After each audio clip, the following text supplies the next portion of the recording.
태백편 7장은 선비의 사명에 대한 장입니다. 여기서 선비는 군자 혹은 인자를 가리키는 말입니다. 그래서 인의 구현을 위해서 학문과 덕행을 겸비하고 정치에 참여하는 사람으로 보아야 합니다. 당시 춘추 시대의 혼란한 세계, 특히 하극상이 성행하는 그러한 무도한 세계에서 인도를 실천하고 인덕을 세우는 일이 얼마나 어려웠겠습니까? 그러므로 선비는 뜻을 넓게 그리고 굳세게 지켜야 한다고 이 장에서는 주장하고 있습니다. 이것을 전제로 해서 본문을 보겠습니다. 정자가 말했습니다. 사 불과 이 불 홍의. 일단 한번 대충 보겠습니다. 공자는 말했죠. 사는 주어가 되겠죠. 불과 이 불. 아닌 것이 강한 것이 아니다. 그러니까 이중부정이죠. 강력한 긍정을 얘기합니다. 이중부정. 반드시 해야 된다. 이런 얘기죠. 그래서 선비는 반드시 해야 된다. 뭘? 홍의 넓고 의 굳세야 된다. 정자는 말하기를 선비는 넓고 굳세야 된다. 반드시. 선비는 반드시 넓고 굳세야 된다. 임중. 주술이죠. 주어가 뭐예요? 임무. 맡긴 임무는 무겁고 주술. 그리고 도. 그 갈 길은 멀고 주술. 인이 위이야. 인을 자신의 임무로 삼다. 자신의 임무로 삼으니 불협중어. 낙고니 이게 학예시습지 할 때 제1과에서 제일 먼저 나온 게 바로 불협 서술어 호. 반어문이죠. 뭐뭐 하지 않느냐, 무겁지 않느냐 이런 얘기죠. 그러니까 이를 자기의 책임으로 삼으니 그것이 무겁지 않느냐. 사이 후이. 죽음으로써 죽은 후에야 그것이 끝나니 불협원호. 아주 긴 것이 아니겠느냐. 대충 이런 의미를 가지고 있죠. 그래서 이것을 하나씩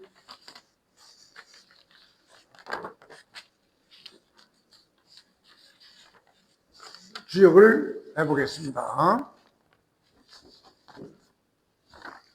사, 여기서 선비는 불과 이불, 이중부정이죠. 이중부정인데 반드시 해야 한다. 반드시 해야 된다. 뭘? 홍의. 뜻이 여기서 넓다는 얘기는 바로 뜻이 넓고, 의는 바로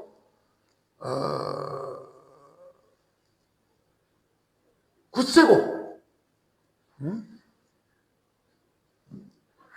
그러니까 의는 바로 행동이 의연하다. 행동은 의연하고 뜻은 넓고. 그러니까 선비는 행동이 의연하고 반드시 넓어야 한다. 이런 얘기죠. 그러니까 선비는 반드시 마음이 넓고 굳세야 한다. 그 이유를 얘기했죠. 책임이 무겁고 맡은 책임이 무겁고 그 갈 길, 그 과정, 도는 그 과정은 아주 길고 멀고 인이위야. 이의 무엇으로 삼다 이러니 이 소유격이죠. 그의 책임으로 삼으니 인을 그의 책임으로 삼으니 반어민지죠. 얼마나 무겁냐. 인을 평생의 작업을 과업으로 삼으니 얼마나 무거운가. 강한 긍정이죠. 사이후 요게 이제 주술이죠. 사이후 죽은 뒤에 이는 수로 끝나다. 죽은 뒤에야 끝나니 불역 원어 그 길이 얼마나 멀느냐 이런 얘기죠.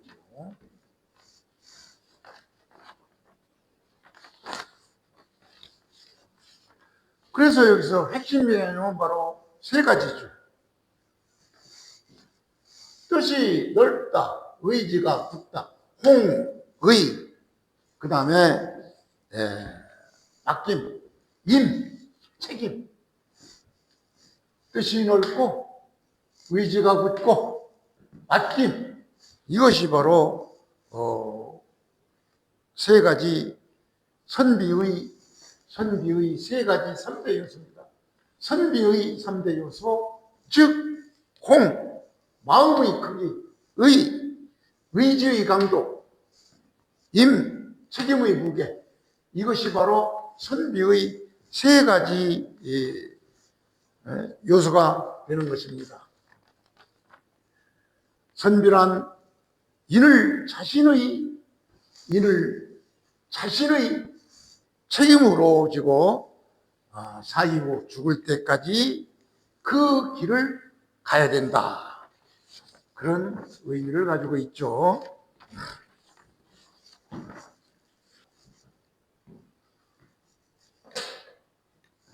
태백편 8장은 앞선 7장의 인이 기임, 즉 인은 대책임으로 삼다. 인을 선비의 사명으로 삼는다는 사명윤리를 교육, 인격 형성의 실제 경로로 풀어준 문장이 바로 태백편 8장입니다. 문장이 아주 간단히 되어 있죠. 그래서 문장을 보면 자왈, 흥어시, 입어에, 성어락.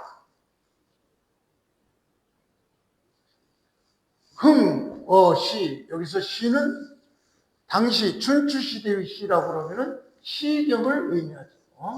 아직 경자까지는 못 받았지만 시는 시경을 의미합니다. 그래서 시경을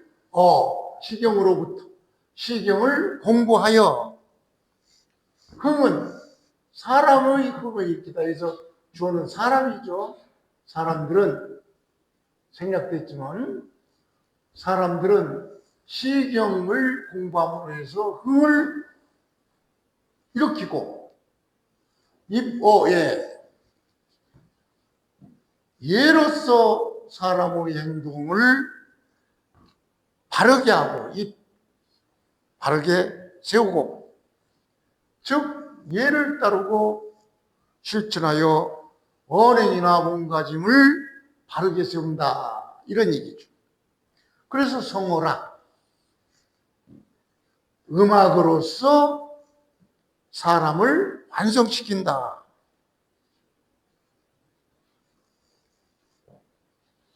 자, 이런 얘기죠. 그러니까 이것을 교육의 흐름이죠. 시, 예, 락. 이런 흐름을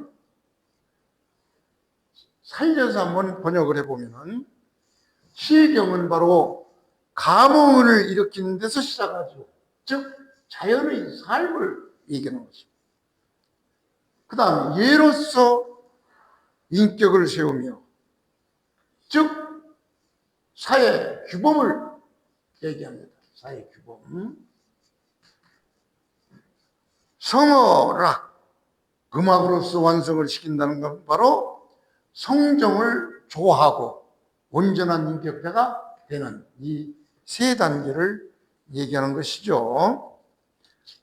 교육의 흐름이 바로 이렇게 시경에서 시작해서 예로서 사회 규범을 잡으면서 음악으로서 완성시키는 이런 세 단계.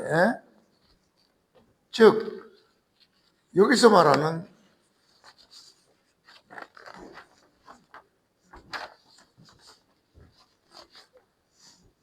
문장을 다시 한번 구체적으로 살펴보면은 모든 구조가 어떻게 되어 있느냐?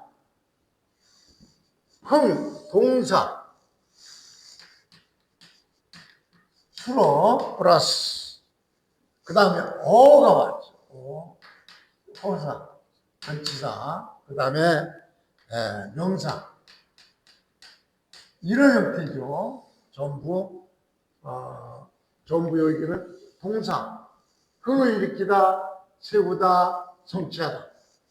이렇게 동사를 앞에 놓고 그 다음에 그 다음에 목적, 명사, 시, 예, 락. 이런 형태로 되어 있죠. 그래서 금어시, 즉 감흥을 일으키다. 입어에 바로 서다. 성어락 완성하다. 이런 단계를 가지고 있는 것이죠. 조금 구체적으로 설명하면 흥이라는 것은 바로 일으키다 이런 얘기죠. 자극하다. 감정의지의 출발점을 흥으로 봤죠. 그래서 시경은 감정의 질서화된 표현을 시경에 담고 있죠. 즉 자발성의 기원입니다. 시경은 바로 감정을 무질서하게 풀어놓는 것이 아닙니다. 감정을 일으키되 형식 안에서 일으키는 그런 그 교제죠. 그 다음에 입은 서다 이런 얘기인데 확립하다. 즉 인격 규범의 정착이죠. 인격 규범의 정착.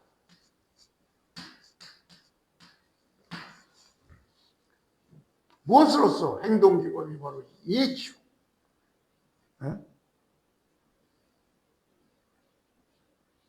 즉 예는 바로 자기 절제를 형성하는 것이죠. 그 다음에 완성하다. 완성한다는 건 바로 조화로운 인격을 형성하다 이런 얘기죠. 그래서 무엇으로 이렇게 조화로운 인격 상태를 만드느냐? 바로 음악으로 만든다. 이런 게 음악은 바로 내면의 조화를 이루는 것이죠. 그러니까 억지가 아닌 자연스러움을 얘기하는 것입니다. 자, 그래서 인격 형성의 세 단계죠. 이 인격 형성의 세 단계를 표로 만들어 봤는데 한번 살펴보겠습니다. 바로 시작 단계는 뭘로? 시경으로. 즉 감흥을 일으키죠. 그래서 마음이 지금 움직이기 시작합니다. 사람이. 응? 마음이 움직여야 어떤 인격의 완성의 끝을 보는 것이지 마음이 안 움직여서 어떻게 인격이 형성됩니까? 그 다음에 정착 단계는 뭘로? 예로. 작용은 어떤 생활 규범이죠. 규범. 그래서 이 규범에 의해서 행동이 바르게 되는 것이죠. 마지막 단계는 인격이 시작이 되고 정착이 돼서 완성이 되는데, 완성은 바로 뭘로 되느냐? 음악으로 되죠. 음악은 그 조화로서 인격의 자연스러움이 되는 것이죠. 그래서 시는 마음을 깨우고, 즉 감흥과 활동과 자발성이, 그 다음에 예는 삶을 세우죠. 음악은 바로 사람을 완성한다, 이런 얘기입니다. 여기서 중요한, 왜 공자는 하필 시경을, 인간성의 인간 움직임의 감흥의 시작으로 봤느냐? 즉 시경의 핵심 기능은 흥입니다. 도덕적 감흥의 시작입니다. 감정이 먼저 깨어나야 예도 세울 수 있고 음악으로 완성할 수 있는 것입니다. 그래서 시경의 흥이란 말하기 전에 마음을 움직이는 그런 구조를 말하고 있는 것입니다. 태백편 9장은 아주 표현은 아주 짧습니다. 그런데 정치, 교육, 해석에서의 가장 민감한 것 중에 하나가 바로 태백편 9장입니다. 그래서 그것을 염두에 두고 9장을 해석해 보겠습니다. 자왈 민가 사유지. 여기서 한 문장이 끝나죠. 공자는 말했습니다. 여기서 민은 백성들이죠. 사는 사역동사. 백성들로 하여금 뭐하게 할 수 있다. 유지. 즉 지는 바른도리. 바른도리. 백성들에게 하니까 국가의 정책이나 도리 뭐 이런 걸 얘기했죠. 그러니까 백성들을 그 정책이나 도리에 따르게 할 수는 있다. 사역시킬 수는 있으나 불가사지지. 그러나 불가하다. 뭘 시키지 못하냐? 그 정책의 의미를 이해시킬 수는 없다. 이런 얘기죠. 그러니까 백성들로 하여금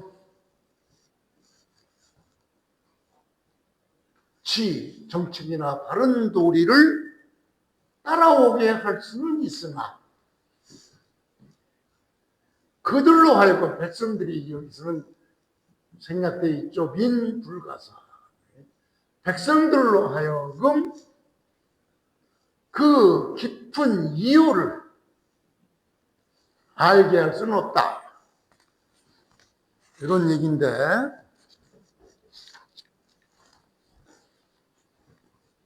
자, 이 문장이 짧으니까 문장 분석을 한번 해보겠습니다.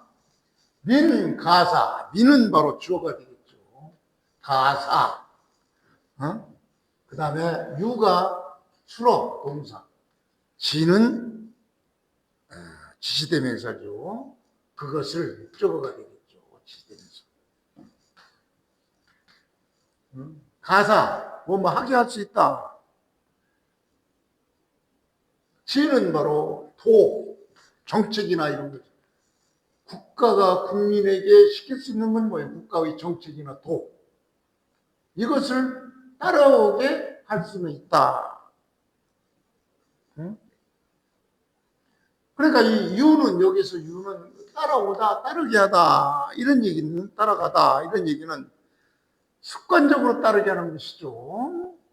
제도 관습을 통한 실천을 의미하는 그런 얘기입니다. 그러니까 백성은 그 정책이나 어떤 국가의 시책에 따르게 할 수는 있습니다. 명령을 해서 따르게 할 수는 있으나 불가사. 여기서 주어가 민인데 생략돼 있죠. 불가사. 하게 할 수 없다. 뭘? 지지를 하게 할 수 없다. 지는 바로 이치, 원리에 대한 이해죠. 그러니까 바로 정치 판단의 능력, 요거는 안 된다. 시킬 수 없다. 여기서 지는 정책의 이치죠. 국가정책의 그 세세한 이치까지도 어떻게 국민에게 알릴 수 없다. 이런 얘기입니다. 그러니까 그 이치를 알게 하기는 어렵다. 이런 얘기는 바로 현실적으로 이치를 그냥 금지시키는 그런 의미가 아닙니다. 그냥 현실적으로 이게 아는 게 곤란하죠. 그 세세한 것을 어떻게 알 수 있습니까? 그러니까 현실적으로 좀 곤란하다. 이런 의미를 담고 있는 것이죠.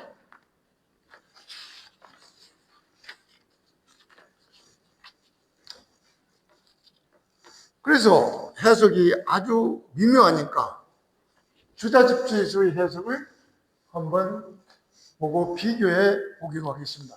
거의 뭐 비슷한 얘기인데, 주자집주는 바로 민지, 재력, 부동, 백성의 자질, 재력, 백성의 자질은 이게 주어가 되겠죠. 부동, 같지가 않다. 즉 백성의 자질, 그거는 백성의 재능과 이해력, 이건 전부 다를 수밖에 없죠. 다르다. 부동. 백성의 인의 재력, 국민의 재능과 백성의 재능과 이해력, 이런 거는 같을 수가 없다. 그러므로 가이사유도, 그러므로 도에 따르게 사역, 도에 따르게 할 수는 가이고 하다 할 수가 있다. 그러므로 가이 그 정책이나 도에 따르게 할 수는 있으나 그러나 이가이사지 그 기소 이연,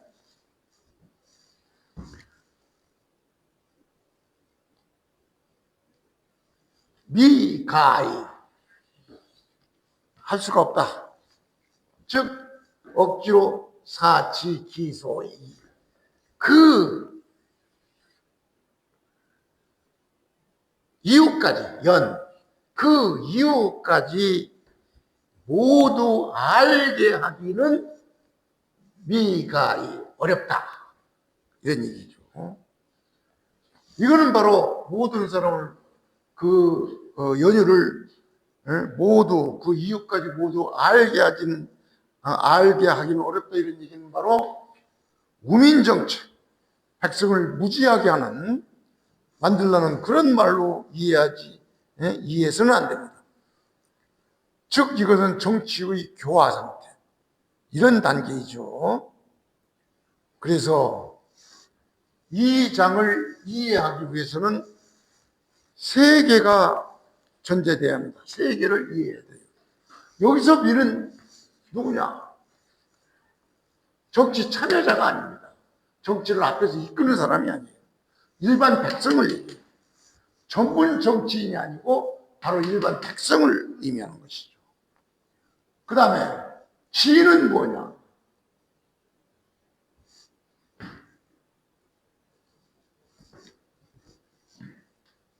지는 뭐냐? 지는 바로 정치 도덕의 근본 원리, 그걸 얘기하는 것이죠. 정치 근본을 원리. 그리고 사역한다, 시킨다. 이건 강압적인 의미가 아닙니다.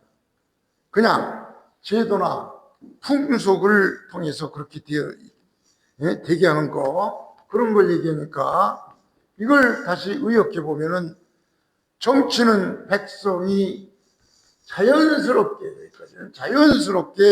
따르게 할 수는 있습니다. 그러나 모든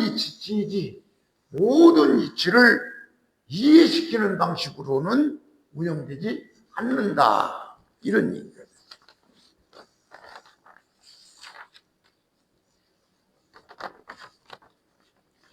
그래서 특히 주자는 이 민을, 일반적 백성 전체를 의미하면서 정치, 학문에 전문적으로 종사하지 않는 다수의 국민 대다수를 의미하며, 그래서 주자는 백성을 본질적으로 열등한 존재로 보지는 않습니다.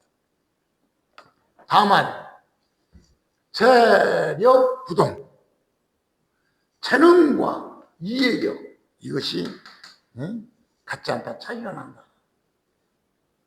이러한 형식적 차이만을 인정했어요. 이렇게 백성의 형식적 차이, 이것만 주자는 민을 그렇게 이해를 했습니다. 즉 성인 문자처럼 이치를 체계적으로 이해하는 그런 단계까지는 일반적으로 어렵게 봤죠.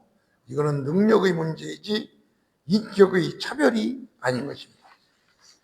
그 다음에 아까 이 지에 대해서 너무 간단히 설명했는데, 그럼 지는 뭐냐? 단순한 암이 아니에요. 단순한. 응? 단순한 암이 아니라 바로 지기소이연. 즉 왜 그런가 연, 왜 그런가를 이치로 통찰함. 왜 그런가를 이치로 통찰함. 즉 규칙을 아는 것이 아니고, 명령을 이해하는 것이 아니고 결과를 체감하는 것, 그런 의미가 되는 것이죠. 그 다음에 아까도 설명드렸지만 중요하니까 다시 한번, 사는 뭐냐? 강제 조정이 아닙니다. 주자는 사를 억지로 시키다 이런 걸로 보지 않고, 집주 해석에서는 주자를 바로 제도나 교육이나 풍속을 통해서 그렇게 되게 한 것이죠. 즉 법과 제도, 예와 간섭, 일상적 실천을 통하여 자연스럽게 그 길로 따르게 하는 것을 사로 해석을 했습니다. 백성은 도에 따라서 바르게 살 수 있도록 만들 수는 있으나 그 도의 형이상학적 이유까지 모두 깨닫게 하는, 이는 바로 형이상학적 이유, 그것까지 모두 깨닫게 하기는 어렵다, 이런 얘기입니다. 행위의 교환은 가능하나 이치의 통찰은 모두에게 요구할 수 없는 것입니다. 이것이 바로 주자 집주에서 본 태백편 9장의 핵심